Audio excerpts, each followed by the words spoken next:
Hi hello friends, welcome to the G K smart circle YouTube channel. ಈಗ ನಾವು April 21 ಮತ್ತು 22, 2025ನೇ ಸಾಲಿನ ಪ್ರಮುಖ ಪ್ರಚಲಿತ ಘಟನೆಗಳನ್ನು ಕುರಿತು ಚರ್ಚೆ ಮಾಡೋಣ. ನಿಮಗೆಲ್ಲ ಗೊತ್ತಿರಲಿ, ಪ್ರತಿದಿನ ನಾನು ಕನ್ನಡದ ಪ್ರಜಾವಾಣಿ ಸೇರಿದಂತೆ ಕನ್ನಡದ ಇತರ ಎಲ್ಲ ನ್ಯೂಸ್ ಪೇಪರ್ಗಳು, ಇಂಗ್ಲೀಷ್ನ ದಿ ಹಿಂದೂ ಮತ್ತು ಇಂಗ್ಲೀಷ್ನ ಇತರ ಎಲ್ಲ ನ್ಯೂಸ್ ಪೇಪರ್ಗಳ ಜೊತೆಗೆ ಕೇಂದ್ರ ಸರ್ಕಾರ ಪ್ರತಿದಿನ ಅಪ್ಡೇಟ್ ಮಾಡ್ತಕ್ಕಂಥ PIB ನ್ಯೂಸ್ ಪೇಪರ್ಗಳ ಪ್ರಮುಖ ಪ್ರಚಲಿತ ಘಟನೆಗಳನ್ನು ನಿಮ್ಮ ಮುಂದೆ ತರ್ತಾ ಇರ್ತೀನಿ. ಹಾಗಾದರೆ ಇವತ್ತಿನ ಕ್ವಶ್ಚನ್ ನಂಬರ್ 1 ಏನಿದೆ ಅಂತ ನೋಡೋಣ ಬನ್ನಿ. ಗಮನಿಸಿ, ಇತ್ತೀಚೆಗೆ ಕೇಂದ್ರ ಮಾಲಿನ್ಯ ನಿಯಂತ್ರಣ ಮಂಡಳಿ ಅಂದರೆ CPCB ತನ್ನ 4 ಇತರೆ ವರ್ಗಗಳ ಜೊತೆಗೆ ನೋಡಿ ತನ್ನ ಕ್ಯಾಟಗರೀಸ್ ಅಂತ ಕೇಳ್ತಾರೆ. ಅಂದರೆ ಮಾಲಿನ್ಯ ನಿಯಂತ್ರಣಕ್ಕೆ ಸಂಬಂಧಪಟ್ಟಂತೆ ಕೆಲವು ಕ್ಯಾಟಗರಿಗಳು ಬರ್ತವೆ. ಈ ಕ್ಯಾಟಗರಿಗಳ ಜೊತೆಗೆ ಅಗತ್ಯ ಪರಿಸರ ಸೇವೆಗಳಿಗಾಗಿ ಯಾವ ಹೊಸ ವರ್ಗವನ್ನು ಪರಿಚಯಿಸಿದೆ ನೋಡಿ. ಎಸೆನ್ಷಿಯಲ್ ಎನ್ವಿರಾನ್ಮೆಂಟಲ್ ಸರ್ವಿಸಸ್ಗಾಗಿ 4 ಕ್ಯಾಟಗರೀಸ್ ಜೊತೆಗೆ ನ್ಯೂ ಕ್ಯಾಟಗರಿಯನ್ನು ಸೇರ್ಪಡೆಗೊಳಿಸಿದೆ. ಆ ಕ್ಯಾಟಗರಿ ಯಾವುದು ಅಂತ ಕೇಳ್ತಾರೆ. ಮೋಸ್ಟ್ ಇಂಪಾರ್ಟೆಂಟ್ ಆಗುತ್ತೆ ಸ್ನೇಹಿತರೆ, ಗಮನಿಸಿ. ಬ್ಲೂ ಕ್ಯಾಟಗರಿ ಸೆಕ್ಟರ್ ಹೊಸದಾಗಿ ಕೇಂದ್ರ ಅಂದರೆ ಸೆಂಟ್ರಲ್ ಪೊಲ್ಯೂಷನ್ ಕಂಟ್ರೋಲ್ ಬೋರ್ಡ್ ಇದನ್ನು ಸ್ಥಾಪನೆ ಮಾಡಿದೆ. ಹೆಚ್ಚಿನ ಡೀಟೇಲ್ಸನ್ನು ನಾವು ತಿಳ್ಕೊಳ್ಳೋಣ. ಓಕೆ, ಸೊ ನ್ಯೂಸ್ ಪೇಪರಲ್ಲಿ ಈ ಒಂದು ಮಾಹಿತಿಯನ್ನು ಕೊಟ್ಟಿದ್ದರು.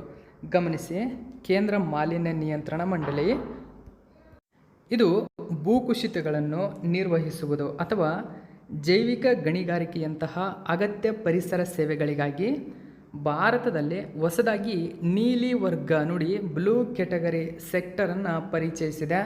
ಮೋಸ್ಟ್ ಇಂಪಾರ್ಟೆಂಟ್ ಆಗುತ್ತೆ ಕ್ವಶನ್ ಇದು. ಗಮನಿಸಿ, ಈ ನೀಲಿ ವರ್ಗವು ಮುಖ್ಯವಾಗಿ ತ್ಯಾಜ್ಯದಿಂದ ಇಂಧನ ಸ್ಥಾವರಗಳು ಮತ್ತು ಸಂಕುಚಿತ ಜೈವಿಕ ಅನಿಲ ಸ್ಥಾವರಗಳಂತಹ ಅಗತ್ಯ ಪರಿಸರ ಸೇವೆಗಳನ್ನು ಒಳಗೊಂಡಿದೆ. ಹಾಗಾದರೆ ಇದು ಏನು ಮಾಹಿತಿಯನ್ನು ಒದಗಿಸುತ್ತದೆ? ಅಗತ್ಯ ಪರಿಸರ ಸೇವೆಗಳು ಅಂತ ಕರೀತಾರೆ. ಓಕೆ, ಸೊ ಇದಕ್ಕಾಗಿ ಅದಕ್ಕೆ ಸಂಬಂಧಪಟ್ಟಂತೆ ಸೇವೆಗಳನ್ನು ಒದಗಿಸುತ್ತದೆ.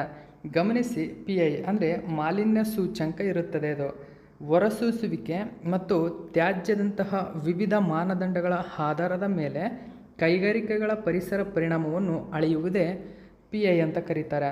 ಸೊ ಪರಿಸರದ ಸಾಮರ್ಥ್ಯದ ಆಧಾರದ ಮೇಲೆ ಕೈಗಾರಿಕೆಗಳನ್ನು ಕೆಂಪು, ಕಿತ್ತಾಳೆ, ಹಸಿರು, ಬಿಳಿ, ನೀಲಿ ಇತರೆ ಒಟ್ಟು ಇಷ್ಟು ವರ್ಗಗಳಾಗಿ ವರ್ಗೀಕರಿಸಲು ಸಹಾಯ ಮಾಡುತ್ತದೆ. ನೋಡಿ, ಕೆಂಪು ಅಂದರೆ ರೆಡ್ ಸೆಕ್ಟರ್, ಆರೆಂಜ್ ಆಗಿರ್ಬೋದು, ಬ್ಲೂ ಆಗಿರ್ಬೋದು, ವೈಟ್ ಆಗಿರ್ಬೋದು ಮತ್ತು ಗ್ರೀನ್, ಈ ರೀತಿಯ ಸೆಕ್ಟರ್ಗಳಿದ್ದಾವೆ. ಇವೆಲ್ಲವೂ ಒಂದೊಂದು ರೀತಿಯಾಗಿರ್ತಕ್ಕಂಥ ಮಾಲಿನ್ಯವನ್ನು ಸೂಚನೆ ಮಾಡ್ತಕ್ಕಂಥವು. ಈಗ ಬ್ಲೂ ಹೊಸದಾಗಿ ಸೆಕ್ಟರನ್ನು ಸೇರ್ಪಡೆಗೊಳಿಸಿದೆ. ನೆನಪಿರಲಿ, 1974ರಲ್ಲಿ ಸ್ಥಾಪನೆಯಾದ ಕೇಂದ್ರ ಮಾಲಿನ್ಯ ನಿಯಂತ್ರಣ ಮಂಡಳಿಯು ಭಾರತದಲ್ಲಿ ಮಾಲಿನ್ಯವನ್ನು ನಿಯಂತ್ರಿಸುವ ಮತ್ತು ಮೇಲ್ವಿಚಾರಣೆ ಮಾಡುವ ಜವಾಬ್ದಾರಿಯನ್ನು ಹೊಂದಿದೆ. ಓಕೆ, ನೆಕ್ಸ್ಟ್ 2ನೇ ಕ್ವಶನ್ ನೋಡೋಣ. ಉತ್ತರ ಪ್ರದೇಶದ ವಾರಣಾಸಿಯ ಕೆಳಗಿನ ಯಾವ ಸಂಗೀತ ವಾದ್ಯವು ಇತ್ತೀಚೆಗೆ GI ಟ್ಯಾಗನ್ನು ಪಡೆದುಕೊಂಡಿದೆ? ಸರಿಯಾದಂಥ ಉತ್ತರ ಶಹನಾಯಿ. ನೋಡಿ, ಉತ್ತರ ಪ್ರದೇಶದಲ್ಲಿ ಕಂಡುಬರ್ತಕ್ಕಂಥ ಒಂದು ಪ್ರಮುಖ ಒಂದು ವಾದ್ಯ ಇದು ಶಹನಾಯಿ. ಇದಕ್ಕೆ ಇದೀಗ ಜಿಯೋಗ್ರಫಿಕಲ್ ಇಂಡಿಕೇಶನ್ ದೊರೆತಿರ್ತಕ್ಕಂಥದ್ದನ್ನು ಗಮನಿಸಬಹುದು. ಸೊ GI ಟ್ಯಾಗನ್ನು ಬನಾರಸಿ ಶಹನಾಯಿಗೆ ನೀಡಲಾಗಿದೆ. ಈ ವಾದ್ಯವು ಅದರ ಸಾಂಸ್ಕೃತಿಕ ಮಹತ್ವ ಮತ್ತು ಸಂಗೀತಕ್ಕೆ ನೀಡಿದ ಕೊಡುಗೆಗಳಿಗಾಗಿ ಗುರುತಿಸಲ್ಪಟ್ಟಿದೆ. ವಿಶೇಷವಾಗಿ ಉಸ್ತಾದ್ ಬಿಸ್ಮಿಲ್ಲಾ ಖಾನ್ ಅವರ ಪ್ರದರ್ಶನಗಳ ಮೂಲಕ ಇದು ಹೆಚ್ಚು ಪ್ರಸಿದ್ಧಿಯನ್ನು ಪಡೆದಿತ್ತು. ಭೌಗೋಳಿಕ ಸೂಚಕ ಟ್ಯಾಗ್ ಅಂದ್ರೇನು ನೋಡಿ. ಈ ಟ್ಯಾಗ್ ಪಡೆದಂತಹ ಅಂದರೆ ನೋಂದಾಯಿತ ಆದಂತಹ ಒಂದು GI ಏನಿದೆ, ಇದು 10 ವರ್ಷಗಳವರೆಗೆ ಮಾನ್ಯವಾಗಿರುತ್ತದೆ ಮತ್ತು ಅದನ್ನು 10 ವರ್ಷಗಳಿಗೂ ಹೆಚ್ಚಾಗಿ ಮಾನ್ಯ ಮಾಡಬಹುದು, ನವೀಕರಿಸಬಹುದು. ಓಕೆ, ಸೊ ಇದು ನೆನಪಿರಬೇಕು. ಜೊತೆಗೆ GI ನೋಂದಣಿಯನ್ನು ವಾಣಿಜ್ಯ ಮತ್ತು ಕೈಗಾರಿಕಾ ಸಚಿವಾಲಯದ ಅಡಿಯಲ್ಲಿ ಬರುವ ಕೈಗಾರಿಕಾ ಮತ್ತು ಆಂತರಿಕ ವ್ಯಾಪಾರ ಉತ್ತೇಜನ ಇಲಾಖೆ ನೋಡಿಕೊಳ್ಳುತ್ತದೆ. ನೋಡಿ, ಇದರ ನೋಡಲ್ ಏಜೆನ್ಸಿ ಯಾವುದು ಅಂತ ಕೇಳಿದರೆ ಕೈಗಾರಿಕೆ ಮತ್ತು ಆಂತರಿಕ ವ್ಯಾಪಾರ ಉತ್ತೇಜನ ಇಲಾಖೆ ಎಂಬುದು ನೆನಪಿರಬೇಕು. ಹಾಗಾದರೆ ಇದಕ್ಕಾಗಿ ಸ್ವಲ್ಪ ಕಾನೂನು ಚೌಕಟ್ಟುಗಳಿದ್ದಾವೆ. ಏನಂದರೆ 1999ರ ಸರಕುಗಳ ಭೌಗೋಳಿಕ ಸೂಚಕಗಳು ಅಂದರೆ ಸೂಚನೆಗಳ ಕಾಯ್ದೆ ಇದೆ. ಇನ್ನು ಬೌದ್ಧಿಕ ಆಸ್ತಿ ಹಕ್ಕುಗಳ ವ್ಯಾಪಾರ ಸಂಬಂಧಿತ ಅಂಶಗಳ ಮೇಲಿನ WTO ಒಪ್ಪಂದ, ಟ್ರಿಪ್ಸ್ ಅಂತ ಕರೀತಾರೆ. ಇವೆರಡೂ ಕೂಡ ಸೊ ನೋಂದಾಯಿತ GI ಟ್ಯಾಗ್ಗಳಿಗೆ ಸಂಬಂಧಪಟ್ಟಿದೆ. ಓಕೆ, ನೆಕ್ಸ್ಟ್ 3ನೇ ಕ್ವಶನ್ ನೋಡಿ. 2025ರಲ್ಲಿ ಏಪ್ರಿಲ್ 24ರಿಂದ 30ರವರೆಗೆ ವಿಶ್ವ ರೋಗ ನಿರೋಧಕ ವಾರವನ್ನಾಗಿ ಆಚರಿಸಲಾಗುತ್ತದೆ. ನೋಡಿ, ವರ್ಲ್ಡ್ ಇಮ್ಯುನೈಜೇಷನ್ ವೀಕ್ ಆಚರಿಸಲಾಗುತ್ತದೆ. ಹಾಗಾದರೆ ಈ ವರ್ಷದ ವರ್ಲ್ಡ್ ಇಮ್ಯುನೈಜೇಷನ್ ವೀಕ್ನ ಥೀಮ್ ಏನು? ನೋಡಿ, ಈ ವರ್ಷದ ಥೀಮ್ ಏನು ಅಂತ ಕೇಳಿದರೆ ಆಪ್ಷನ್ ನಂಬರ್ 2 ಸರಿಯಾಗಿದೆ. Immunization for all is humanly possible ಎಂಬುದು ಈ ವರ್ಷದ ಥೀಮ್ ಆಗಿದೆ. ನೋಡಿ, ನ್ಯೂಸ್ ಪೇಪರಲ್ಲಿ ಈ ಒಂದು ಮಾಹಿತಿಯನ್ನು ಕೊಟ್ಟಿದ್ದರು. ನಾವು ಏಪ್ರಿಲ್ 24ರಿಂದ 30ರವರೆಗೆ, ಇದು ಡೇಟ್ ಇಂಪಾರ್ಟೆಂಟ್ ಆಗುತ್ತೆ ನಿಮಗೆ ಎಕ್ಸಾಮ್ಗೆ, 30ರವರೆಗೆ ನಡೆಯಲಿರುವ ವಿಶ್ವ ರೋಗ ನಿರೋಧಕ ವಾರ. ಸೊ ಇದು ಲಸಿಕೆಗಳ ಜೀವ ಉಳಿಸುವ ಪ್ರಯೋಜನಗಳನ್ನು ಉತ್ತೇಜಿಸಲು WHO ನೇತೃತ್ವದ ಜಾಗತಿಕ ಅಭಿಯಾನವಾಗಿದೆ. ನೋಡಿ, WHO ನೇತೃತ್ವದ ಅಭಿಯಾನವಾಗಿದೆ ಅದು. ಈ ವರ್ಷದ ಥೀಮ್ ಏನಂದರೆ ಎಲ್ಲರಿಗೂ ರೋಗ ನಿರೋಧಕ ಶಕ್ತಿ ಮಾನವೀಯವಾಗಿ ಸಾಧ್ಯ ಎಂಬುದು ಥೀಮ್ ಆಗಿದೆ. ಓಕೆ, ಲಸಿಕೆ ಮಹತ್ವವೇನು? ಲಸಿಕೆ ಹಾಕಿಸುವುದರಿಂದ ರೋಗಗಳಿಂದ ನಮ್ಮನ್ನು ರಕ್ಷಿಸುತ್ತದೆ, ರೋಗ ನಿರೋಧಕ ಶಕ್ತಿಯನ್ನು ಸುರಕ್ಷಿತವಾಗಿ ಹೆಚ್ಚಿಸುತ್ತದೆ, ರೋಗ ಹರಡುವಿಕೆಯನ್ನು ತಡೆಯುತ್ತದೆ, ಜೀವನದ ಗುಣಮಟ್ಟವನ್ನು ಸುಧಾರಿಸುತ್ತದೆ. ನೋಡಿ, ಇದರ ಲಕ್ಷಣ ನಿಮಗೆ ಸಿಲ್ಲಿ ಅನ್ನಿಸ್ಬೋದು, ಆದರೆ ಎಕ್ಸಾಮಲ್ಲಿ ಕೇಳಿದಾಗ ಇದೇ ನಿಮಗೆ ಕಷ್ಟಕರವಾಗಿರ್ತಕ್ಕಂಥ ಪ್ರಶ್ನೆಯಾಗುತ್ತೆ. ಯಾಕಂದರೆ ನಿಮಗೆ 4 ಆಪ್ಷನ್ಗಳಲ್ಲಿ ಈ 3ರಲ್ಲಿ ಕೊಟ್ಟು ಬೇರೆ ಇನ್ನೊಂದು ಕೊಟ್ಟಾಗ ನಿಮಗೆ ಕನ್ಫ್ಯೂಸ್ ಆಗ್ತಕ್ಕಂಥ ಚಾನ್ಸಸ್ ಇರುತ್ತೆ. ಸೊ ಈ 4 ತುಂಬ ಇಂಪಾರ್ಟೆಂಟು. ಇವು ಲಸಿಕೆಯ ಮಹತ್ವವನ್ನು ತಿಳಿಸ್ತಕ್ಕಂಥದ್ದು ಇವು. ಸೊ ಇದೇ ರೀತಿಯಾಗಿರ್ತಕ್ಕಂಥ ಇನ್ನೊಂದು ಆಪ್ಷನ್ ಕೊಟ್ಟಾಗ ನಿಮಗೆ ಕನ್ಫ್ಯೂಸ್ ಆಗ್ತಕ್ಕಂಥ ಚಾನ್ಸಸ್ ಇರುತ್ತೆ. ಇದನ್ನ ನೆನ್ಪಿಟ್ಕೊಳ್ಳಿ. ನೆಕ್ಸ್ಟ್ 4ನೇ ಕ್ವಶನ್ ನೋಡೋಣ. ಇತ್ತೀಚೆಗೆ ಸುದ್ದಿಯಲ್ಲಿರುವ ಪ್ರಾಜೆಕ್ಟ್ ಸಿಕ್ಯೂರ್, ನೋಡಿ ಇಂಗ್ಲೀಷಲ್ಲಿ ನೋಡ್ಕೊಳ್ಳಿ, ಪ್ರಾಜೆಕ್ಟ್ ಸಿಕ್ಯೂರ್ ಅಂತ ಕರೀತಾರೆ. ಓಕೆ, ಸಮುದ್ರ.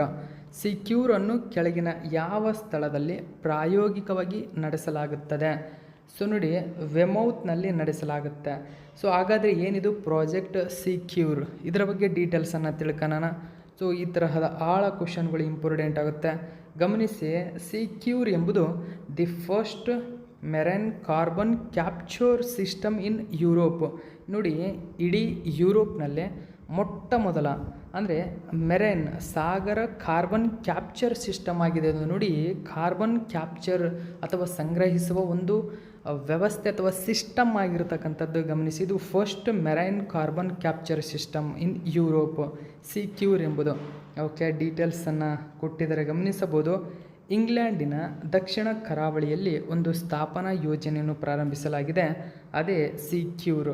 ಇದು ಸಮುದ್ರದ ನೀರಿನಿಂದ ಇಂಗಾಲದ ಡೈಆಕ್ಸೈಡನ್ನು ಸೆರೆಹಿಡಿಯಲು ಇದೊಂದು ಯುರೋಪಿನ ಮೊಟ್ಟ ಮೊದಲ ವ್ಯವಸ್ಥೆಯಾಗಿದೆ ಎಂಬುದನ್ನು ಗಮನಿಸಬಹುದು. ಪ್ರಸ್ತುತ ಇದನ್ನು ವೆಮೌತ್ನಲ್ಲಿ ಪರೀಕ್ಷಿಸಲಾಗುತ್ತಿರುವ ಈ ನವೀನ ತಂತ್ರಜ್ಞಾನವು ಕಾರ್ಬನ್ ಡೈಆಕ್ಸೈಡನ್ನು ಹೀರಿಕೊಳ್ಳುವ ಸಾಗರದ ನೈಸರ್ಗಿಕ ಸಾಮರ್ಥ್ಯವನ್ನು ಬಳಸಿಕೊಳ್ಳುವ ಮೂಲಕ ಹವಾಮಾನದ ಬದಲಾವಣೆ ತಗ್ಗಿಸುವಿಕೆಯನ್ನು ಕ್ರಾಂತಿಗೊಳಿಸಬಹುದಾಗಿದೆ. ಸಿಕ್ಯೂರ್, ಇದು ನೆನ್ಪಿಟ್ಕೊಳ್ರಿ. ಓಕೆ, ನೆಕ್ಸ್ಟ್ ನಾವು 5ನೇ ಕ್ವಶನ್ ನೋಡೋಣ. ಭಾರತವು ಕೆಳಗಿನ ಯಾವ ವರ್ಷದ ವೇಳೆಗೆ ದಡಾರ ಮತ್ತು ರುಬೆಲ್ಲಾ ನಿರ್ಮೂಲನೆ ಮಾಡಲು ಭಾರತವು ರಾಷ್ಟ್ರವ್ಯಾಪಿ ಅಭಿಯಾನವನ್ನು ಪ್ರಾರಂಭಿಸಿದೆ? ನೋಡಿ, 2026ರ ವೇಳೆಗೆ ಮೋಸ್ಟ್ ಇಂಪಾರ್ಟೆಂಟ್ ಆಗಿರ್ತಕ್ಕಂಥ ಕ್ವಶನ್ನು ಗಮನಿಸಬಹುದು. National campaign launched to eliminate measles rubella by 2026.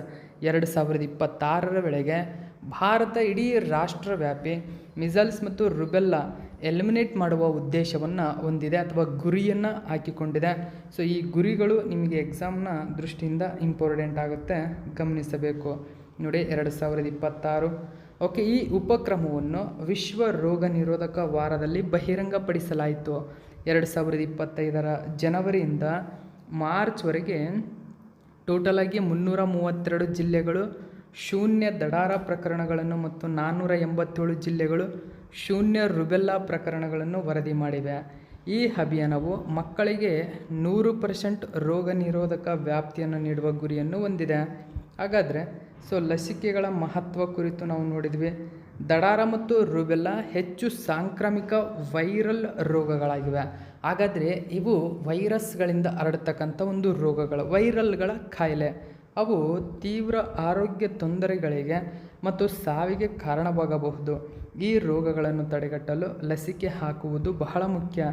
ಈ ಅಭಿಯಾನವು 9 ರಿಂದ 12 ತಿಂಗಳು ಮತ್ತು 16 ರಿಂದ 24 ತಿಂಗಳು ವಯಸ್ಸಿನ ಅರ್ಹ ಮಕ್ಕಳಿಗೆ 2 ಡೋಸ್ಗಳ ಲಸಿಕೆಯನ್ನು ಉಚಿತವಾಗಿ ನೀಡುತ್ತದೆ. ಓಕೆ, ಜೊತೆಗೆ ಈ ಲಸಿಕೆ ಪ್ರಕ್ರಿಯೆಗಳನ್ನು ಸುಗಮಗೊಳಿಸಲು ಯುವಿನ್ ಡಿಜಿಟಲ್ ಪ್ಲಾಟ್ಫಾರ್ಮ್ ಪರಿಚಯಿಸಲಾಯಿತು. ಯುವಿನ್ ಬಗ್ಗೆ ಆಲ್ರೆಡಿ ಕ್ವಶನ್ ಕೇಳಿದ್ರು. ಓಕೆ, ಇದು ದಡಾರ ಮತ್ತು ರುಬೆಲ್ಗಳಿಗೆ ಆಗ್ತಕ್ಕಂಥ ಒಂದು ಲಸಿಕೆ ಎಂಬುದು ನೆನಪಿರಲಿ. ಓಕೆ, ನೆಕ್ಸ್ಟ್ 6ನೇ ಕ್ವಶನ್ ನೋಡಿ. ಭಾರತದ ಮೊದಲ ಉಪಗ್ರಹವಾದ ಆರ್ಯಭಟವನ್ನು ಉಡಾವಣೆ ಮಾಡಿ 50 ವರ್ಷಗಳನ್ನು ಪೂರೈಸಿದೆ. ಹಾಗಾದರೆ ಈ ಕೆಳಗಿನ ಯಾವ ವರ್ಷದಲ್ಲಿ ಉಡಾವಣೆ ಮಾಡಲಾಯಿತು? ಸರಿಯಾದಂಥ ಉತ್ತರ 1975 ಏಪ್ರಿಲ್ 22 ಸರಿಯಾಗಿರ್ತಕ್ಕಂಥ ಉತ್ತರ. ಓಕೆ, ಸೊ ನೋಡಿ 50 ವರ್ಷಗಳನ್ನು ಪೂರೈಸಿದೆ ಆರ್ಯಭಟ. ಓಕೆ, ಭಾರತದ ಮೊಟ್ಟ ಮೊದಲ ಉಪಗ್ರಹ ಇದು. ಸಾರಿ ಫ್ರೆಂಡ್ಸ್, ಇದು ನೋಡಿ ಏಪ್ರಿಲ್ 22 ಅಂತ ಹೇಳಿದ್ದೆ, ಅದು ತಪ್ಪು. ಏಪ್ರಿಲ್ 19 ಸ್ನೇಹಿತರೆ. ಓಕೆ, ಸೊ ಮಿಸ್ಟೇಕಾಗಿ ಏಪ್ರಿಲ್ 22 ಅಂತ ಬಂದಿದೆ. ಓಕೆ, ಏಪ್ರಿಲ್ 19, 1975 ಏಪ್ರಿಲ್ 19ಕ್ಕೆ 50 ವರ್ಷಗಳನ್ನು ಪೂರೈಸಿರ್ತಕ್ಕಂಥದ್ದು. ಓಕೆ, ಗಮನಿಸಬಹುದು ಮಾಹಿತಿಯನ್ನು. ಸೊ ಏಪ್ರಿಲ್ 19ರಂದು 50 ವರ್ಷಗಳನ್ನು ಪೂರೈಸಿದೆ. ಆರ್ಯಭಟ ಭಾರತದ ಮೊಟ್ಟ ಮೊದಲ ಉಪಗ್ರಹವಾಗಿದ್ದು 1975 ಏಪ್ರಿಲ್ 19ರಂದು ಉಡಾವಣೆ ಮಾಡಲಾಯಿತು. ಇಂದಿಗೆ 50 ವರ್ಷಗಳನ್ನು ಪೂರೈಸಿದೆ. ನೋಡಿ, ಪ್ರಾಚೀನ ಭಾರತೀಯ ಗಣಿತಜ್ಞ, ಖಗೋಳಶಾಸ್ತ್ರಜ್ಞ. ಸೊ 5ನೇ ಶತಮಾನದವರು. ಸೊ ಅಂದರೆ ಆಗಿರತಕ್ಕಂಥ ಆರ್ಯಭಟನವರ ಹೆಸರನ್ನು ಇದಕ್ಕೆ ಇಡಲಾಗಿತ್ತು. ಸೊ ಇದನ್ನು 1975ರಂದು ಸೋವಿಯತ್ ರಷ್ಯಾದ ಸಹಾಯದಿಂದ ಕಪುಸ್ಟಿನ್ ಯಾರ್ನಿಂದ ಉಡಾವಣೆ ಮಾಡಲಾದ ಈ ಸ್ಥಳೀಯವಾಗಿ ನಿರ್ಮಿಸಲಾದ ಉಪಗ್ರಹದ ಉಡಾವಣೆಯು ಭಾರತದ ಬಾಹ್ಯಾಕಾಶ ಯುಗದ ಆರಂಭವನ್ನು ಗುರುತಿಸಿತು. ಈ ಯಶಸ್ವಿ ಉಡಾವಣೆಯು ಭಾರತವು ಉಪಗ್ರಹವನ್ನು ಕಕ್ಷೆಗೆ ಕಳುಹಿಸಿದ ವಿಶ್ವದ 11ನೇ ರಾಷ್ಟ್ರವಾಯಿತು. ನೋಡಿ, ಕಪುಸ್ಟಿಯಾರ್ನಿಂದ ಉಡಾವಣೆ ಮಾಡಲಾಯಿತು ಅಂದರೆ ಸೋವಿಯತ್ ರಷ್ಯಾದ ಕಪುಸ್ಟಿಯಾರ್ನಿಂದ. ಇದು ನೆನ್ಪಿಟ್ಕೊಳ್ಳಿ. ಓಕೆ, ಆರ್ಯಭಟವನ್ನು ಮುಖ್ಯವಾಗಿ 26 ಬದಿಯ ಪಾಲಿಎಡ್ರಿನ್ ಆಗಿ ವಿನ್ಯಾಸಗೊಳಿಸಲಾಗಿದ್ದು ಅದು 1.4 ಮೀಟರ್ ವ್ಯಾಸ, 360 kg ತೂಕವಿತ್ತು.